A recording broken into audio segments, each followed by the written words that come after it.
Agama pada malam yang ini kepada Bapak Ustaz Mahfudz Tuhan kami persilakan.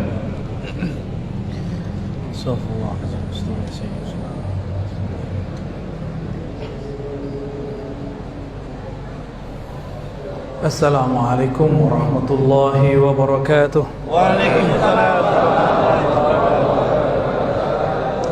Alhamdulillahi rabbil alamin. Hamdal hamidin. Satu lagi, mic satu lagi mana? Satu lagi. Itu ini bukan apa close. Tes. Mic. Benerin aja. Wireless. Tes satu. Tes. Saya pegang aja. Ya, baik. Ya, saya pegang. Alhamdulillah, semuanya tidak boleh berprasangka kepada Allah. Wah, ini Allah nggak izin nih, jangan gitu ya. Itu ujian kesabaran. Pengurusnya panik apa enggak? Panik juga ya. Alhamdulillahilladzi anzala al-Qur'an ala sayyidina Muhammad sayyidi ahli al-Qur'an. Kencang Ustaz. Walhamdulillahilladzi ja'alana min ummati sayyidina Muhammad. Udah ini aja, ini aja ya. Udah nggak apa-apa, ya, ini aja. Jelas suaranya? Udah Pak, jangan panik Pak ya.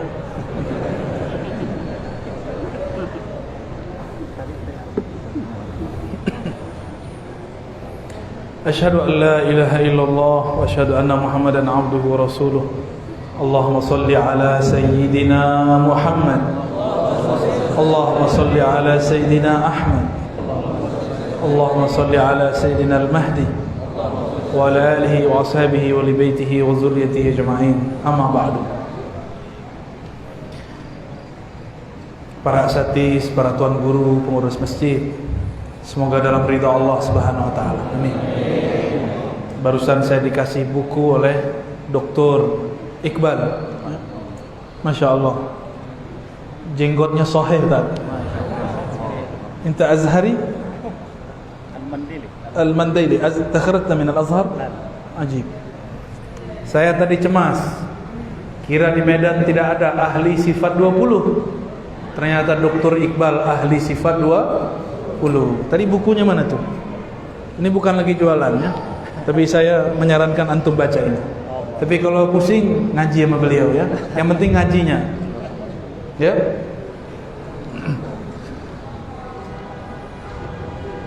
Tema kita apa? Mantapkan akidah azwaja. Ini salah baca jadi zaini, azwaja. Memantapkan akidah ahlus sunnati wal jamaah. Jadi sering kita ini difitnah. Apa fitnahnya?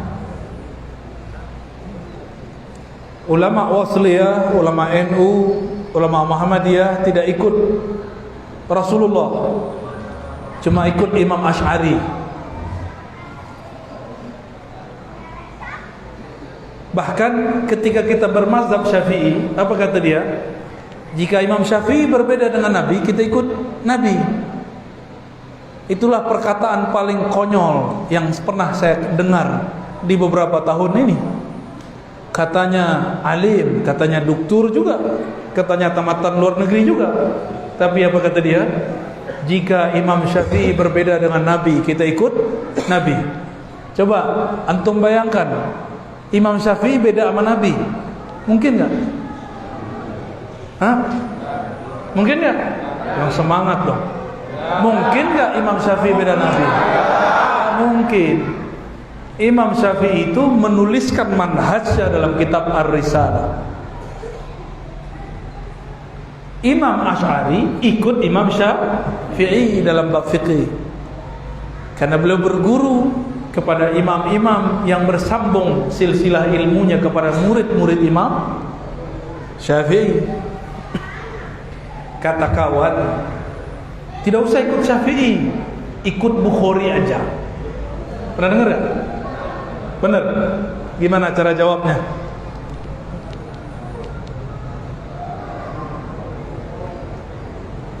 Imam Bukhari itu lahir tahun berapa? Imam Syafi'i wafat tahun berapa? Tanya aja sama dia. Kalau dia tidak tahu, bilang ke dia, uskut. Man kana yu'minu billahi wal yawmil akhir falyaqul khairan aw liyasmut. Kalau ente enggak punya data, diam. Jangan pakai logika-logika dangkal. Itu logika dangkal. Imam Syafi'i punya murid di Makkah, namanya Abdullah bin Zubair Al-Humaidi. Saya sering bahas ini, tapi nggak apal-apal juga kan. Barusan kan tes itu, apal apa tidak? Ya, katanya jamaah Al-Yutubiyah. Iya, berarti belum sahih itu ya. Imam Syafi'i dulu punya asisten, khadamnya dia, namanya Abdullah bin Zubair Al-Humaidi. Siapa namanya? Abdullah bin Zubair Al-Humaidi. Lambat semua. Emang susah ngapal namanya. Bener. Tapi ngapal duit mudah ya. Imam Humaidi ini kemana Imam Syafi'i berguru, dia khidmah bawakan kitab Imam Syafi'i. Maka gurunya Imam Syafi'i gurunya dia. Tapi dalam fikih dia berguru ke Imam Syafi'i. Fabarakallahu alaihi. Allah memberkati hidupnya, ilmunya. Imam penyusun Sahih Bukhari, kitab paling sahih setelah Al-Quran. Hadis pertama dalam Sahih Bukhari, hadis innamal a'malu binniyat, diriwayatkan dari murid Imam Syafi'i ini. Karena berkah beliau berkhidmah kepada Imam Syafi'i. Apa kata Imam Bukhari? Wa bilai qala haddatsana Abdullah ibn Zubair Al-Humaidi qala haddatsana Sufyan qala ila akhir sanad. Jadi beliau menyebutkan, aku mendengar guruku Sufyan, guruku Humaidi berkata. Humaidi berkata, guruku Sufyan bin Uyainah, gurunya Imam Syafi'i. Waktu dulu diajak Humaidi ini belajar ke Imam Sufyan bin Uyainah. Jadi ulama dulu nggak ada gengsi bawa murid kepada gurunya, supaya satu tingkatan dengan muridnya, nggak malu. Kalau sekarang kan gengsi. Saya punya kawan, dia juga guru sanad. Saya tanya, kamu dapat sanad dari mana? Oh, dari Syanu. Boleh saya tanya di mana dia? Oh, nggak bisa. Itu anak-anak jadi ustad, ya. Jadi ustad tapi childish, mau jadi pemburu sanad tapi nggak mau berbagi, maka sanadnya segitu-gitu aja. Tapi kalau kita bilang, oh di sana, nanti Allah bukakan lagi sanad yang baru. Oh di sana, nanti dibukakan lagi sanad yang baru. Ya, jadi jangan pelit. Ini punya sanad kok pelit, belum tentu masuk surga juga ya. Jadi Imam Bukhari, pengarang Sahih Al-Bukhari, itu murid dari muridnya Imam Syafi'i. Gimana? Jadi masih ikut Imam Syafi'i nggak? Yakin? Siapa nama guru Imam Bukhari? Abdullah bin Zubair Al-Humaidi. Siapa nama gurunya? Syafi'i. Oke, dapat? Apa enggak? Insyaallah. Insyaallah. Begitu juga Imam Muslim datang ke Mekah cari murid Imam Malik. Ketemu, dan itu menjadi hadis pertama. Menjadi hadis pertama dalam hadisul iman. Hadis tentang dialog Sayyidina Jibril dengan Sayyidina Muhammad sallallahu alaihi wasallam. Jika Imam Bukhari awal hadisnya, awal gurunya orang Mekah, murid Imam Syafi'i, maka Imam Muslim mencari murid Imam Malik. Jadi mereka ini berguru, mereka ini bermazhab. Imam Asy'ari juga berguru. Kata orang, kau ini mazhab Syafi'i, tapi tidak ikut akidah Imam Syafi'i. Saya mau tanya, ada nggak kitab akidah Imam Syafi'i? Hah? Ada? Ada apa enggak? Nggak ada. Yang ada kalam beliau diriwayatkan tentang akidah ketika beliau dulu berdebat dengan ahli kalam. Cuma oleh kawan diterjemahkan dengan terjemahan sesuai hawa nafsu dia. Imam Syafi'i dulu pernah berkalam, hukmi fi ahlil kalam ayyudrabu bil jarid. Ini panjang kalamnya. Diriwayatkan oleh Imam Al-Baihaqi, hukumku terhadap ahli kalam. Ahli kalam ini kelompok namanya Qadariyah. Apa nama kelompoknya? Tidak meyakini ada takdir. Apa nama kelompoknya? Bukan Qadiriyah ya. Qadiriyah nama thariqat sufi. Jangan salah nama. Imam Syafi'i berdebat dengan tokoh namanya Hafaz Al-Fard. Siapa namanya? Tuh, nama lagi tuh, pusing gak? Selamat pusing. Hafaz Al-Fard. Hafaz Al-Fard ini tidak percaya takdir Allah. Tidak percaya kepada takdir, berarti rukun imannya kurang lengkap, tidak sampai 6. Berkatalah Imam Syafi'i, hukumku, pandanganku terhadap Hafaz Al-Fard ahli kalam Qadariyah, dia boleh dipukul dengan pelepah kurma lalu diseret di kampung. Tapi oleh kawan, karena saya ini lama ngaji hadis, bingung mau serang dari mana. Serangnya lewat S1 saya. Saya punya S1 3, tapi yang selesai 2. 1 Darus Sunnah, khusus ngaji hadis. Jadi lisan saya dari situ. Ngaji kitab Sahih Bukhari, Muslim, Abu Daud, Tirmizi, Nasa'i, Ibnu Majah. Mau serang Sahih Bukhari, Muslim di tangan. Wah, serang pakai apa lagi nih? Oh, doktor filsafat. Maka dia ganti terjemahan kalam itu. Inilah hawa nafsu mereka. Apa kata mereka? Hukmi fi ahlil kalam diterjemahkan, hukumku terhadap orang berfilsafat. Ini orang menerjemah sesuai hawa nafsunya. Ini bahaya ini. Tapi umat karena nggak ngerti ilmu kalam, nggak ngerti bahasa Arab, men iya aja. Maka adalah anak SMA, SMK kirim ke saya lewat sosial media kita tulisan mengenai Imam Syafi'i ingin memukul ahli kalam, diterjemahkan lulusan filsafat. Dr. Ar-Razi, doktor filsafat. Ya, kayak ngerti alam gaib aja ya. Saya S1 betul, akidah wa falsafah. Tapi di situ juga belajar tasawuf. Satu lagi hadis. Satu lagi dirasa Islamiyah dengan ulama Damaskus. Tapi yang selesai 2 itu. Yang S2 saya bukan filsafat, pemikiran Islam.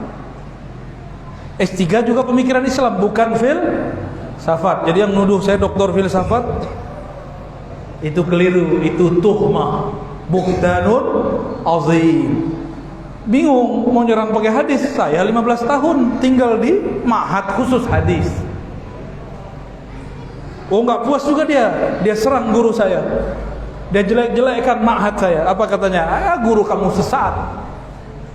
Pesantren kamu pesantren kuno. Ya salah. Dan mereka sudah kasih nama saya dengan nama Ad-Dajjal. Ar-Razi Ad-Dajjal. Tapi saya sakit hati enggak? Enggak. Malah senyum. Saya enggak sakit hati. Saya senyum. Ya salam. Ya Allah, mereka ini korban, ditipu oleh ustadz-ustadznya. Udah jelas kalimatnya ahlul kalam. Ahli kalam itu qadariyah, bukan ahli filsafat. Kasihan umat ditipu. Ya, mau ditipu. Ya, makanya kursus sama Dr. Thohir bahasa Arab ya. Sama Dr. Iqbal belajar bahasa Arab. Biar enggak ditipu. Ustadz ini kan enggak punya pengawas. Enak jadi ustadz itu. Kalau DPR ada pengawasnya, KPK. Kalau presiden, gubernur, wali kota, bupati ada pengawasnya, DPR. Ustadz siapa yang ngawasi? Gak ada. Allah kalau dia bertuhan kepada Allah, aku udah bertuhan ke fulus. Kalau bertuhan ke jamaah, maka apa kata jamaah itu kata dia. Inilah fenomena ustadz takut jamaah, bukan ustadz takut istri, bukan. Kalau yang takut istri samping saya, depan saya juga, kiri saya juga. Allahumma sholli ala sayyidina Muhammad. Kalau ada imam berkalam, tidak boleh asal terjemah. Nerjemahnya ada ilmunya. Imam Syafi'i itu wafat 204. Beliau berbicara begitu waktu di Baghdad, sebelum ke Mesir, berarti sebelum tahun 200. Di saat itu di Baghdad sedang ramai akidah Qadariyah dan Mu'tazilah. Tuh, ramai. Imam Syafi'i waktu meninggalkan Baghdad, beliau penyesir. Dalam hatinya ada masuk ilham. Ini berbahaya. Maka beliau mengatakan, tidak aku tinggalkan di Baghdad orang yang paling bertakwa melebihi Ahmad bin Hanbal, Imam Hanbali. Sampai beliau dulu belum ada kota Kairo ya, masih disebut Mesir. Sampai di Mesir, Imam Syafi'i kemudian bermimpi bertemu Rasulullah sallallahu alaihi wasallam. Ini diriwayatkan dalam kitab Imam Ibn Asakir, riwayat yang muttasil dan sahih. Diulang kembali oleh Imam Subki. Apa kata Imam Syafi'i? Beliau tulis surat kepada Imam Ahmad. Wahai Abu Abdullah Ahmad bin Hanbal, Imam Hanbali, terimalah salam dari Rasulullah sallallahu alaihi wasallam. Rasulullah berpesan kepadaku, sampaikan kepada engkau hai Ahmad, isbir ala fitnatil Quran. Hati-hatilah terhadap isu kelompok Qadariyah Mu'tazilah mengenai Al-Quran disebut makhluk, takdir ditolak, semua itu. Imam Syafi'i wafat tahun 204. Surat sampai kepada Imam Ahmad tahun 218 Hijriah. Al-Ma'mun berganti akidah dari Ahlussunnah ke Syiah, lalu menjadi Qadariyah Mu'tazilah. Maka dia penjarakan Imam Ahmad bin Hanbal karena tidak mau mengikuti akidah Mu'tazilah. Maka ini teguran buat doktor-doktor di kampus. Jangan sok-sokan lah. Kalau nggak mengerti Mu'tazilah, nggak pernah baca kitabnya, jangan bilang Mu'tazilah ini ahli akal. Belum tentu. Saya khatam baca kitab Syarah Ushulul Khamsah karya Mu'tazilah, dan saya ajarkan dulu di waktu S1. Di situ kita kritik, ternyata mereka bukanlah benar-benar memanfaatkan akalnya. Itu cuma penafsiran aja.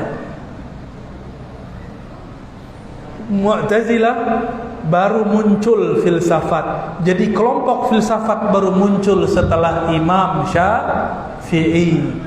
Jadi ketika Imam Syafi'i mengatakan hukumku terhadap ahli kalam tidak boleh dipalsukan, tidak boleh diterjemahkan menjadi ahli filsafat,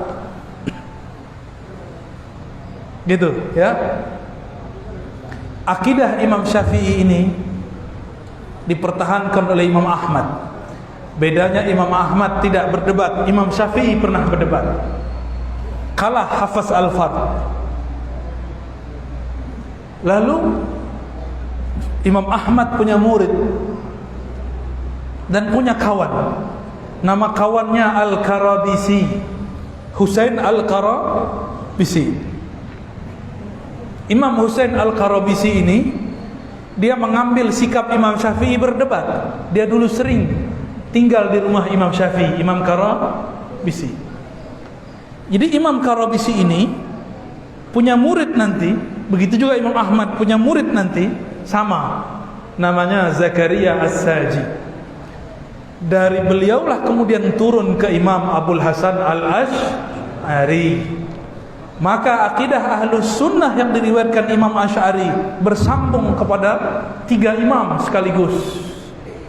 Imam Ahmad, lalu gurunya Imam Ahmad Syafi'i, lalu gurunya Syafi'i Imam Malik.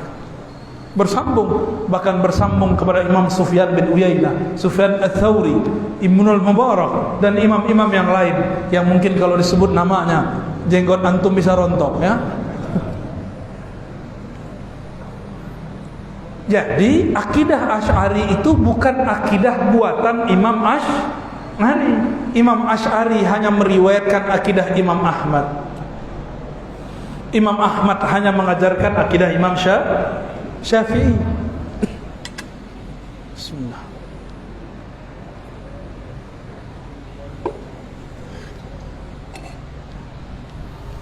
Gimana? Masih ragu berakidah Asy'ariyah?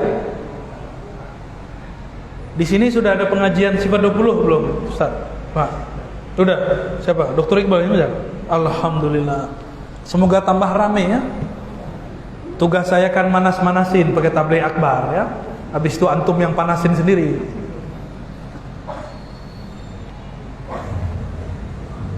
Ahlus sunnah itu tauhidnya diriwayatkan oleh dua golongan ulama.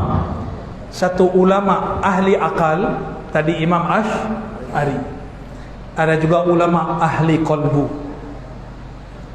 Imam Asy'ari juga berguru ke ahli qalbu, namanya Imam Junaid, Imam Ruwaim, dan imam-imam yang lain. Maka saya melihat lebih dari 80% ulama sufi di dunia itu berakidah Asy'ari. Benar nggak Ustaz? Di Al-Azhar begitu nggak? Ya, Al-Habib Omar di Yaman akidahnya apa? Asy'ari. Mazhabnya apa? Syafi'i. Syekh Ali Jum'ah, Syekh Yusri di Mesir, akidahnya apa? Asy'ari. Mazhabnya apa? Syafi'i. Thariqatnya apa? Thariqatnya Syadziliyah. Syadziliyah. Mereka juga berthariqah. Syekh Ali Jum'ah juga berthariqah Qadiriyah, juga berthariqah Naqsyabandiyah. Lalu beliau membuat thariqah sendiri, thariqah Siddiqiyah Aliyah. Ya. Syekh Yusri bangun thariqah sendiri, Siddiqiyah Yusriyah. Jadi thariqah itu masih berkembang sampai sekarang. Kalau si imamnya, mursyidnya menguasai ilmu thariqah, metodologinya, dia boleh mengembangkan thariqahnya. Inilah hebatnya ulama-ulama ahli qalbu. Dan Syekh Yusri punya kitab akidah, Syarah Aqidah Al-Muhammadiyah, seingat saya, ya. Barakallahu lahum ajma'in, ya. Maka ada enggak sufi, orang tarekat, akidahnya bukan akidah Asy'ariyah? Ada enggak? Enggak ketemu saya, kecuali sebelum Asy'ari lahir. Kecuali ada satu, Sidi Ahmad Al-Ghummari. Beliau orang Tonja, tapi beliau sebenarnya akidahnya hampir sama dengan akidah Imam Asy'ari. Cuma beliau ini kan mujtahid mutlak, bisa buat mazhab sendiri. Seorang mujtahid haram ikut mujtahid yang lain. Kalau antum ini udah mujtahid belum? Apa? Ahli jahid? Mujtahid belum? Ahli jahid sudah. Cukup. Mau tanya jawab? Ya, tanya jawab ya. Tafadhal. Assalamualaikum warahmatullahi wabarakatuh. Ya, jika keyakinan kaum Mujassimah dan Musyafi'ah adalah fardil, apakah seluruh amalannya juga fardil? Sholat, puasa dan sebagainya, apakah menjadi tertolak pasangan suami istrinya, dan bila mati tidak bertaubat maka dia tidak iman, tidak disalatkan polisi. Ulama Asy'ariyah yang nazariyah akliyah, ahli akal, ini agak ketat. Siapa yang membendakan, menjisimkan Allah, maka dia kufur, tapi bukan murtad. Kufur nikmat akal. Inilah mauqif para ulama kita. Bahkan Imam Sufi seperti Abu Said Muhammad Alawi Al-Maliki menggunakan itu dalam kitabnya Fahmun Nusus. Siapa yang membayangkan Allah itu dengan sifat-sifat benda, berada di suatu tempat, berpindah-pindah, maka dia telah menyembah berhala. Begitu perkataan Abu Said Muhammad Alawi Al-Maliki. Itu beliau udah marah itu ya. Dulu masih mau mencari titik temu dengan kelompok yang tadi itu. Tapi lama-lama beliau sudah tidak tahan karena dianggap tauhid oleh kelompok yang tadi antum sebut itu. Lalu saya gimana? Saya dalam bab aqliyah ikut beliau, tapi bab secara rohani saya dapat satu hadis dalam Sahih Muslim. Di Sahih Muslim, Allah Subhanahu wa taala pada hari kiamat jaa ila qaumin, datang kepada suatu kaum bi suratil lati la ya'rifunaha, dengan surah, dengan tajalli, manifestasi yang mereka tidak pernah lihat, yang mereka tidak kenal. Lalu Allah yang tadi menjelma itu mengatakan, ana rabbukum, aku Rabb kalian. Apa kata kelompok ini? Kamu bukan Tuhan kami. Lasta bi rabbina, kamu bukan Tuhan kami. Lalu datang Allah bi suratil lati ya'rifunaha. Allah datang dengan formulasi bentuk yang mereka kenal. Ini namanya tajalli. Allah memantulkan sifatnya. Karena Allah tidak bersurah, tidak berbentuk. Allah Maha Suci dari bentuk. Berarti ada hadis. Cuma dari jarak antara dia menunggu Allah datang pertama dengan Allah datang kedua, itu jaraknya ribuan tahun. Mereka tertahan di padang mahsyar. Jadi mereka masih dapat posisi. Itulah posisinya. Beda dengan orang-orang al-mutahabbina fillah, yang saling mencintai dengan dalam ruhullah. Dalam hadis Abu Daud, al-mutahabbina bi ruhillah, yang saling mencintai dalam ruhnya Allah, dengan ruhnya Allah. Mereka ini belum dihisab, belum ditimbang, sudah dijemput oleh Rasulullah sallallahu alaihi wasallam.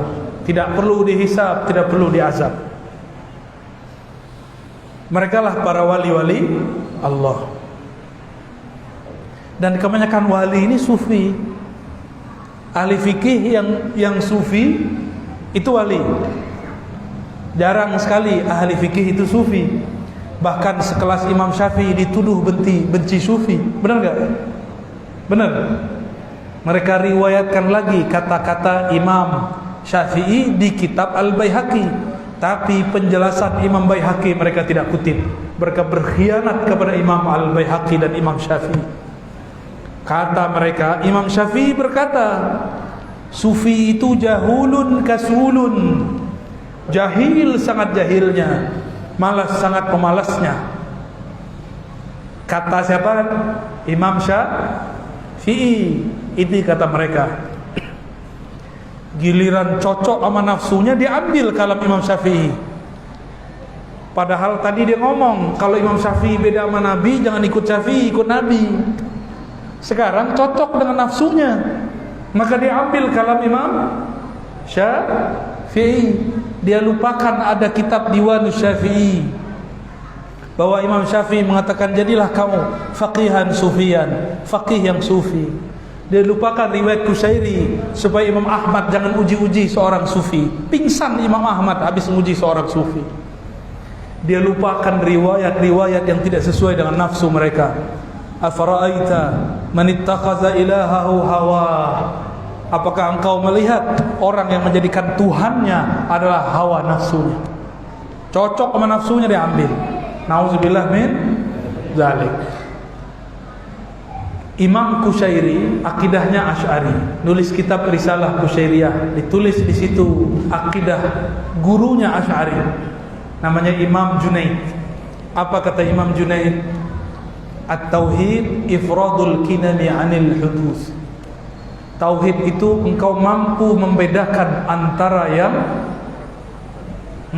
qadim dan yang diciptakan. Allah itu qadim, sedangkan alam semesta termasuk aras, termasuk kursi, termasuk langit dan bumi, itu semua dicipta. Engkau mampu mengesahkan Allah. Allah tidak butuh aras, araslah yang butuh Allah. Gitu ya. Ada lagi?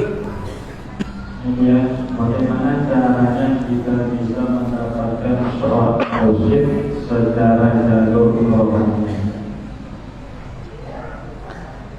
Mendapatkan mursyid rohani, ruh itu adalah kiblatnya kolbu. Kebanyakan mursyid melatih kolbu dan nafsiyah. Jadi ada mursyid itu ada 5 mursyid. Guru, mursyid jasadiyah, guru jasad, guru silat, guru fitness, itu guru jasad tuh. Guru baris berbaris, guru apa? Mursyid jasad. Ada mursyid akal. Nah ini nih, para dakatir ini, dokter ini mursyid akal. Akal itu dia butuh dalil. Mana dalilnya? Mereka ini jago dalil ini. Itu udah pindah-pindah ke jenggotnya dalilnya itu. Ya? Ada mursyid nafsiyah, jiwa. Ada mursyid nafsiyah. Nafsiyah ini biasanya dia ahli mengolah jiwa.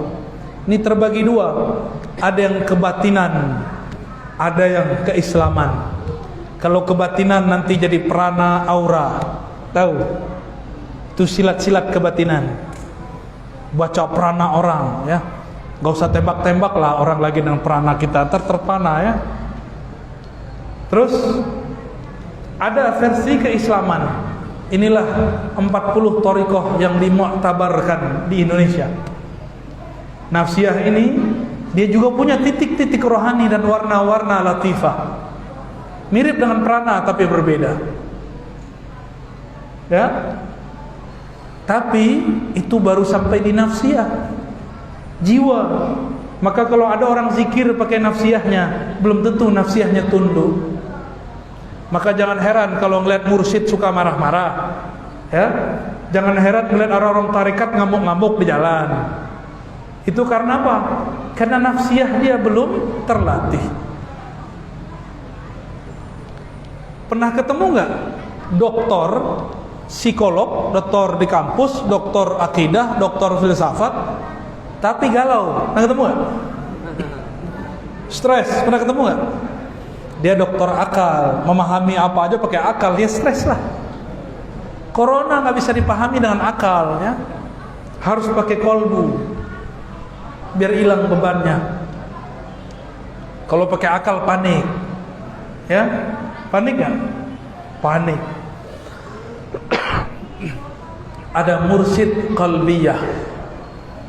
Ini mursyid tadi dia sudah berhasil mengalahkan jiwanya dengan puasa, dengan zikir, dengan suluk, dengan khalwat. Tidak semua orang suluk berhasil. Makanya mursyid-mursyid ini kalau hobinya talqin, yang ditalkinnya pejabat jadi bahan cerita. Saya habis talkin gubernur, saya habis talkin doktor, saya habis talkin. Emang itu apa ngomong gitu? Saya baru mentalkin 1000 orang. Itu bentuk narsis gaya jadul. Kalau kayak anak-anak muda ini foto sama ustadz pasang di, ya sama begitu. Siapa yang ngomong? Bukan saya. Ibrahim Al-Matbuli punya murid namanya Abdul Wahab Asy'arani. Beliau tulis begitu. Ciri-ciri mursyid yang belum selesai nafsiyahnya, masih riya. Dia girang kalau mentalkin pejabat, dia girang kalau muridnya banyak, dia sedih kalau suruh suluk sebelah lebih ramai daripada suluk dia. Kalau kampus akliyah nafsiyah, kampusnya sepi, pendaftar dia sedih juga, stres juga ya. Mirip-mirip stres itu. Bedanya ini stresnya masih bisa dilawan pakai zikir, di nafsnya, di jiwanya. Disebut kolbu, disebut ruh, disebut sir, khafi, akhfa. Itu semuanya nama-nama nafsiyahnya, bukan kolbunya ruhani. Tapi baru kolbunya nafsiyah. Maka kadang-kadang orang dengan zikir-zikir 7 lataif ini suka ngintip-ngintip kalbu guru. Ya, janganlah intip-intip ya. Kalau itu cahayanya lebih terang dari cahaya antum, sama seperti melihat matahari, silau bisa buta matanya. Kalau kita ini berniat jadi murid, jangan intip-intip lah mursyid. Ya, kecuali Allah kasih unjuk, Allah perlihatkan mukasyafah, itu lain. Ini ciri-ciri mukasyafah dari Allah. Allah yang bukakan tanpa diminta. Ciri-ciri mukasyafah nafsiyah berasal dari waswas syaitania. Kita lihat-lihat, lihat satu-satu. Sudahlah. Mau sampai kapan antum begitu? Ya, banyak yang begitu. Saya kemana-mana jalan Pak, coba-coba sama orang, coba dilirik-lirik. Sudahlah, cukup husnuzon kepada orang. Ya, husnuzon kepada orang. Kalau kita husnuzon, nurnya pindah kepada kita, nurnya mengalir kepada kita. Oke? Sama itu yang pakai prana-prana, aura-aura, sama itu. Tapi kalau mursyid qalbiyah, dia sudah sampai pada maqam ihsan yang nomor 2. Fa in lam takun tarah fa innahu yarah. Jika engkau tidak merasa memandang Allah, maka yakinilah Allah sedang memandangmu, menatapmu. Itu orang sudah jadi wali Allah. Jadi siapa yang berhak jadi mursyid, minimal dia masuk ke alam qalbiyah. Jadi jangan buru-buru juga ngangkat khalifah, ya, ngangkat wakal talqin. Sampai dulu dia ke makom qalbiyahnya, dia merasa dipandang oleh Allah, bukan merasa dipandang murid. Ini antum mandang saya, siapa yang gerakin? Allah. Maka saat itu Allah mandang saya. Namanya pandang wajhur rububiyah. Jika Allah langsung memandang tanpa lewat makhluknya, disebut wajhul uluhiyah, memandang dengan ahad zatnya. Oh, itu panjang lagi ceritanya itu, ya. Cukuplah. Yang satu lagi masalah sholat. Mengapa sholat kita, ibadah kita tidak terasa nikmat, padahal dalam sholat itu hakikatnya kita menghadap bertemu dengan Allah. Sholat kok gak nikmat? Lagi makan apa? Kalau di Medan yang paling enak apa? Iga. Apa? Bika Ambon. Apa lagi? Orang Medan kok makan bika Ambon? Gimana ceritanya? Tapi kalau teman-teman saya ini, yang paling enak katanya duren. Cuma sayangnya durennya lagi nggak musim. Alhamdulillah dapat juga, mabok juga tadi ya. Lagi makan durian, yang diingat kata dokter, hati-hati, tar perutmu GERD, perutmu nanti asam lambung. Jadi mau makan, mikir-mikir. Jadi nikmat gak? Makan tuh jangan dengan perasaan, makan tuh pakai lidah, minta izin kepada Allah. Bismillah ya Allah, izinkan aku makan. Nikmati itu makanan, nikmat tuh makanan. Orang berumah tangga yang tidak menikmati berumah tangga, berarti yang dia pandang itu bukan bininya, bukan lakinya. Mungkin yang terbayang bagi dia muka orang lain. Dia sentuh tapi yang terbayang orang lain. Nggak bahagia. Hadirkan kekasih kita, jasadnya dan ruhnya. Lagi sholat. Sholat ini tubuh kepada Ka'bah, mata ke tempat sujud, kalbu ke nama Allah dan sifat Allah, ruh kepada ilah zatullah, zatnya Allah subhanahu wa ta'ala. Tahu gak ruhnya di mana? Gak tahu, apalagi tentang Allah. Maka Ibnu Al-Izz, ya? Imam Al-Izz Abdissalam mengatakan, Abu Bakar As-Siddiq berkalam, al-ajzu anil idrak. Ma'rifat itu ketika engkau mengaku hanya Allah lah yang tahu tentang dirinya. Aku adalah hamba paling bodoh. Aku cuma mampu menyebut namanya, itu pun Dia yang membacakannya. Aku hanya mampu sujud, itu pun Dia yang menggerakkannya. Rasakan kita digerakkan oleh Allah. Rasakan kalau kita nyebut namanya, Allah yang menggerakkan. Itulah makna Allahumma a'inni ala zikrika. Ya Allah, bantu lidahku nyebut nama Engkau. Ya Allah, bantu kalbuku berkiblat ke nama Engkau. Di saat itulah seorang hamba dapat menikmati solatnya. Itulah makna aqimis salata li dzikri. Usaha, kalau saya menerjemahkan aqim bukan dirikan. Usahakanlah menyempurnakan solat untuk mengingat Allah. Solat kita mungkin belum sepenuhnya ingat Allah, maka jangan pernah bangga dengan solat itu. Itulah rahasianya kenapa habis assalamualaikum kita baca istighfar. Astaghfirullah ya Allah, solatku tidak khusyuk. Astaghfirullah ya Allah, tadi ketika sujud aku tidak ingat kepada Engkau.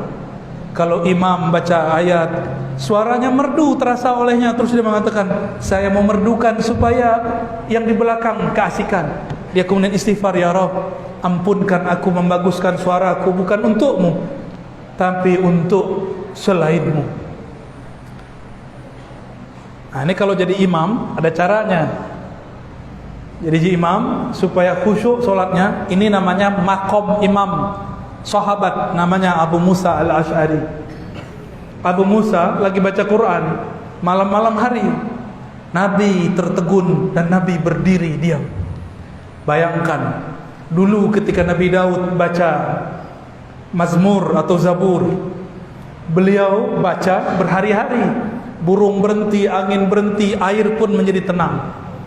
Sehingga ada burung tidak jadi terbang hari ketiga mati. Dia mati mendengarkan seruling Daud atau senandung Nabi Allah Daud. Ini yang berhenti bukan burung, bukan air, bukan angin. Yang berhenti adalah Sayyidul Alamin, Sayyidul Mursalin, Sayyidul Anbiya, Sayyidul Arifin, Sayyidul Zahidin, penghulu alam semesta. Beliaulah Rasulullah tertegun berhenti ketika Abu Musa baca Al-Quran. Maka secara ruhiyah Sayyidina Abu Musa adalah pewaris ruhani Nabi Daud. Dan sempurnanya Nabi Daud ketika dia mewarisi kenabiannya kepada Abu Musa, maka sahabat itu jadi wali karena dia mewarisi nabi-nabi. Ulama pewaris para nabi. Ini ulama kita gak tahu nih pewaris nabi siapa nih ya. Semuanya yang mewarisi Imam Mahdi cuma satu, yang mewarisi Nabi cuma satu, Al-Ghaus di akhir zaman namanya Al-Mahdi. Ya, kita paling cuma mewarisi sebagian saja.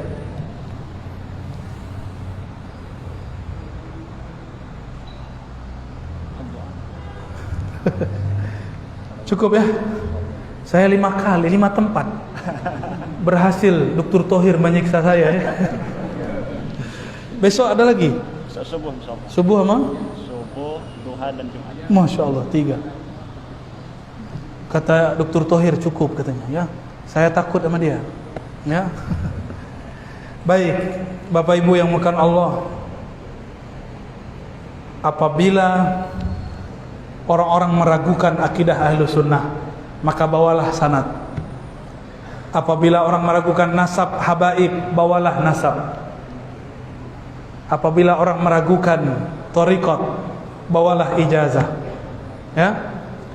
Apabila orang meragukan Allah Subhanahu wa taala, bawakanlah hujjah-hujjah mengenai wujudnya Allah Subhanahu wa taala.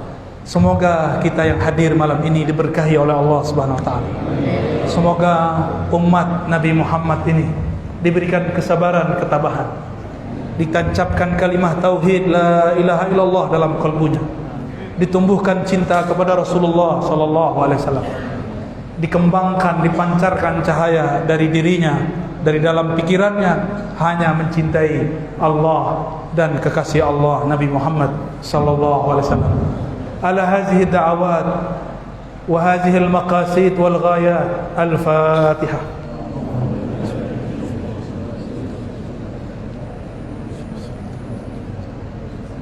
Wal maghdubi alaihim waladdallin. Alhamdulillahirabbil alamin. Mohon maaf tidak usah salaman ya. Cukup